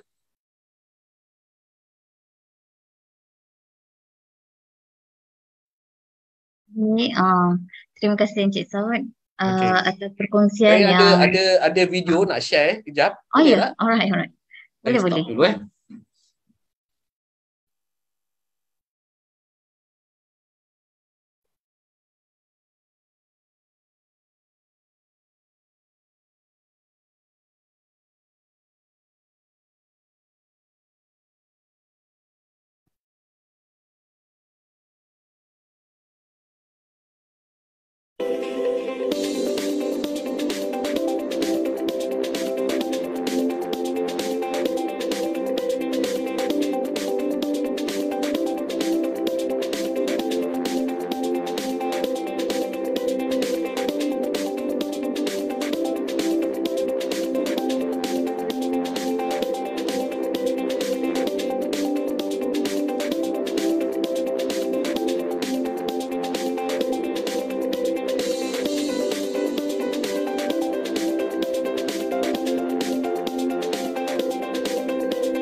Okey. Okey, terima kasih Encik Saud Abdul Latif atas perkongsian yang sangat menarik dan sangat bermakna. Saya percaya ia sangat bermanfaat kepada saya dan juga para peserta yang hadir. Baiklah, kita open untuk Q&A session lagi sekali. Ada soalan daripada sesiapa? Jika ada, boleh turn on mikrofon ataupun boleh juga type di chat box. Okey, saya ada beberapa soalan. Sementara kita tunggu soalan daripada peserta lah ya. Alright, tadi ada gunakan di Pantai 2 ada gunakan SCADA kan untuk remote dan dia guna remote system juga kan. So apps ni remote tu dia hanya dapat detect dia dapat baca data tu di office ataupun dekat rumah pun kita boleh baca juga. Ada apps ke? Yang itu saya tak pasti. Tapi yang saya tahu ia berada di sekadar room lah. Untuk aplikasi tu saya kena check dengan plan manager dekat sana lah, dia ada sistem tak digunakan untuk ni. So far saya rasa tak ada kot mungkin kan. Kami cuma dia ada kami biasanya untuk di Logi kalau ada masalah kita ada early warning system EWS. So dia akan trigger bila ada masalah dengan ada equipment atau masalah tu, dia akan trigger melalui apps lah. Itu namakan EWS. Tapi untuk di Pantai 2 saya tak berapa pasti, tapi kebanyakan semua logi di Indah Water kita menggunakan early warning system, di mana kalau ada berlaku masalah dengan logi, ada berlaku shutdown ke apa ke masalah dengan tu, so dia akan trigger melalui apps lah, kita punya early warning system. So engineer tu akan akan ambil maklum dan untuk dia akan tentulah perbaikilah apa ada masalah dengan logi itulah. Okey, terima kasih. Tapi logi ni memang 24 hours lah. 24 hours. Okay. Kemungkinan dia gunakan EWS ni lah. Dia untuk linkkan dengan sekadar tu lah. Okey. Terima kasih. Okey, soalan seterusnya daripada saya. Kalau ada sesiapa nak bagi soalan bolehlah kan? Alright. Tadi saya pun Doktor ada jangan bagi soalan susah-susah sangat doktor. Teknikal sangat nanti. Sorry. Saya bukan technical person. Technical person saya ada kena tu kan, tapi tak apa, insya-Allah saya boleh cuba untuk menjawab lah, mudah-mudahan. Okey. Saya pun tak banyak sangat pengalaman dalam water treatment plant sebenarnya. Saya lebih kepada banyak yang industrial di kilang-kilang lah. Baik. Alright. Tadi saya ada nampak ada guna membrane teknologi kan? Ada microfiltration, ultrafiltration dan ada RO kan? Yang Betul. itu tu adakah gunakan salah satu ataupun gunakan semua jenis? Dan soalan saya adakah membrane tadi tu dia guna yang hollow fiber yang macam gulung-gulung tu ataupun flat sheet yang rata tu? Saya cuma nak tahu sajalah. Yang rata. Oh, yang rata ya, flat sheet. Okey. Tapi sebenarnya yang kita tak guna keseluruhannya pun yang tu, pasal kita tak perlu RO water pun. Even kita tak, that's why cuma RO water ni pasal kita nak air tu akan masuk ke sky river. Ada sky river tu kan, dia untuk bila kita gunakan sedikit untuk pergi masuk ke sky river, untuk bagi kita dia bagi jernih lah, tu nampak lah dekat bawah tu. Dan juga kadang-kadang kan ada orang awam kan ada kat situ kan, takut bila gunakan direct effluent ni kan, so mungkin ada mikrob ada lagi kat situ, akan itulah ada masalah dengan kita kan.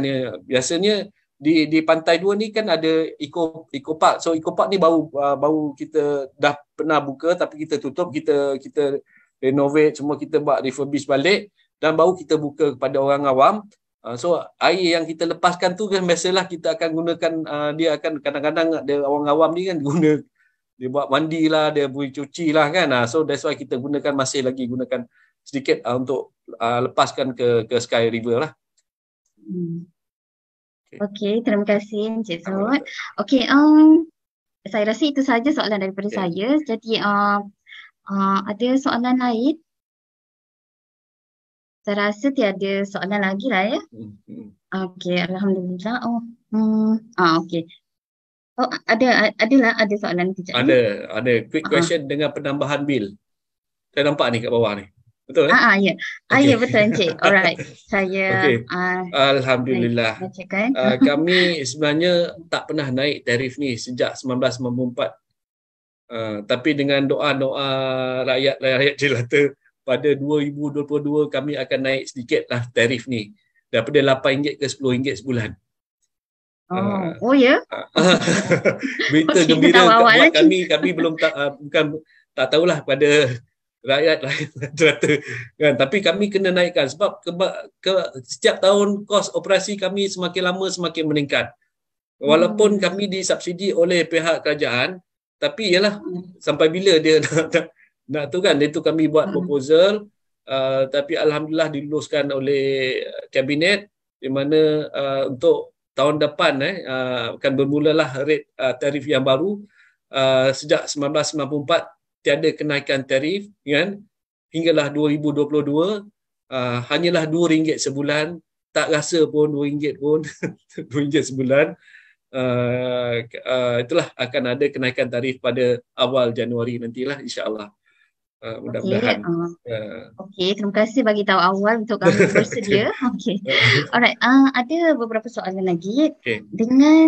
Salah satunya dengan penambahan bilangan penduduk di Malaysia, apakah kaedah pengurusan sewage yang terbaik untuk masa akan datang, khasnya dari segi sustainability?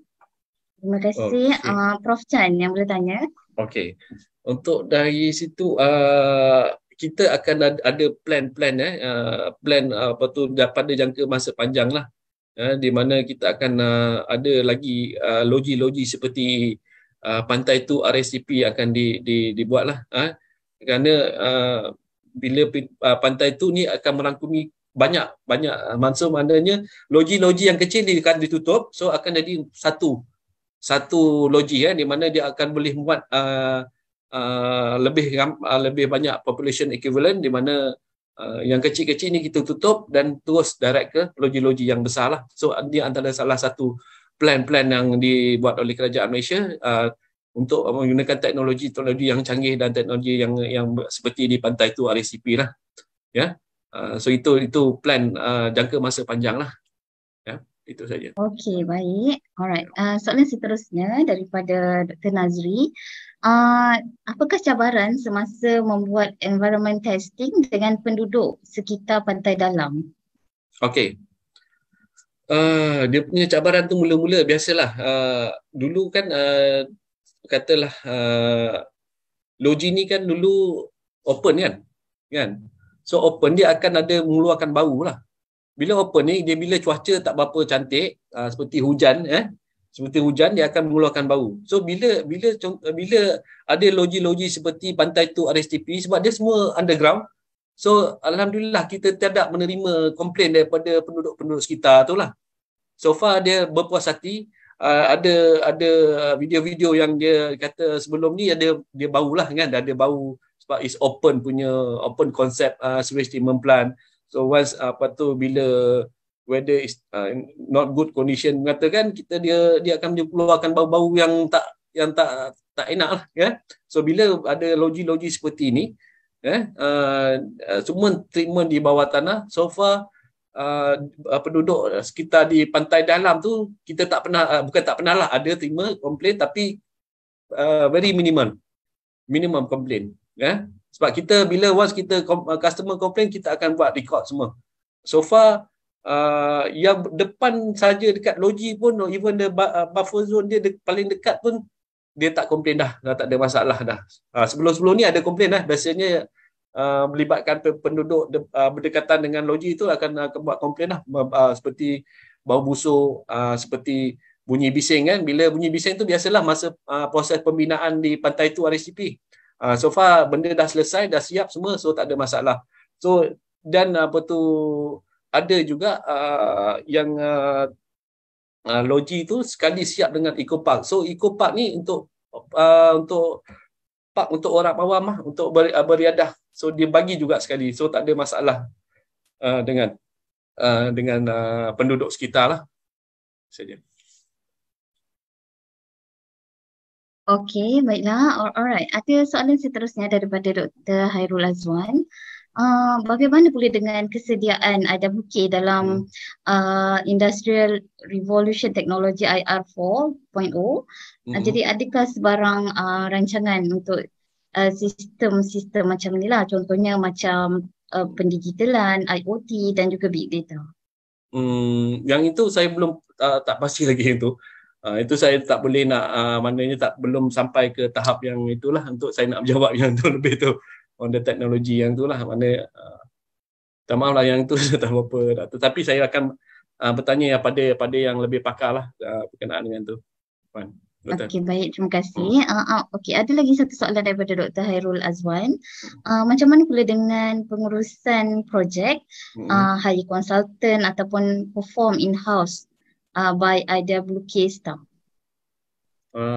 Okey, biasanya kita ada hire consultant untuk projek-projek seperti di Indawata ni, kan?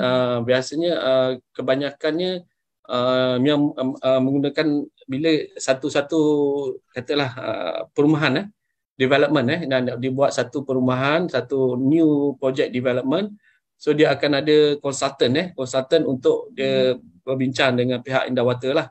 So dia adalah beberapa syarat-syarat yang perlu ditetapkan oleh Indawata untuk dia kena ikut pada kita punya spesifikasi berkenaan dengan all the sewerage punya spek, bagaimana kita ada guideline yang kita akan bagi pada semua, dan konsultan ni biasanya akan berurusan dengan kami lah, untuk kerja-kerja untuk membuat membuat logi-logi yang latest lah, yang baru lah, itu saja. Terima kasih Encik. Yang konsultan tadi biasanya ambil daripada mana ya? Lokal ke atau luar negara? Biasa lokal lah. Okay. Okay.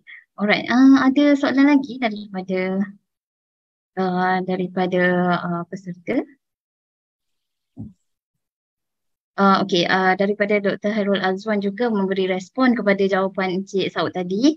Terima kasih atas maklumat. Semoga ada peluang dan ruang untuk berkolaborasi di masa akan datang dengan staf UTHM. Yang sebabnya mungkin kami juga boleh menjadi salah seorang konsultan bersama IWK. InsyaAllah. Boleh, insyaAllah. Sebab kami pun biasanya dengan pihak universiti kami buat berkolaborasi lah. Kolaborasi dengan pihak universiti untuk apa-apa pilot project kami berkenaan dengan sewerage, tak kisahlah, bukan sekadar sewerage yang berkenaan dengan building consultant something macam itulah, kan. So ada juga konsultan yang bekerjasama dengan kami, inilah dengan Indawata. Okey, baik.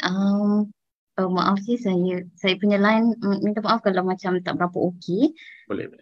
Okey, alright. Ada soalan seterusnya daripada Dr. Nazrul.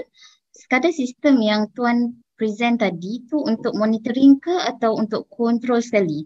Minta maaf terlepas. Boleh kontrol atau monitor guna apps ke? Yang tadi saya dah terangkan berkenaan dengan apps tadi tak berapa pasti, tapi kami ada early warning system. Bila ada masalah, katalah ada masalah dengan logi itu, so dengan logi tu kita ada trigger lah, maknanya dekat apps, dekat telefon. So mana siapa-siapa engineer yang jaga logi berkenaan, so dia akan dapat tahulah ada masalah dengan logi lah.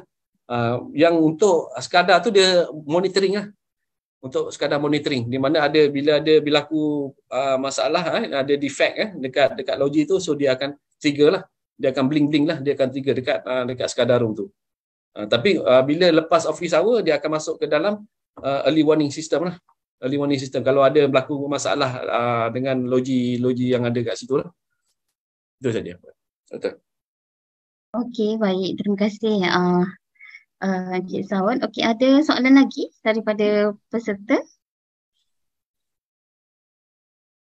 Okey, saya rasa macam dah tak ada soalan ya.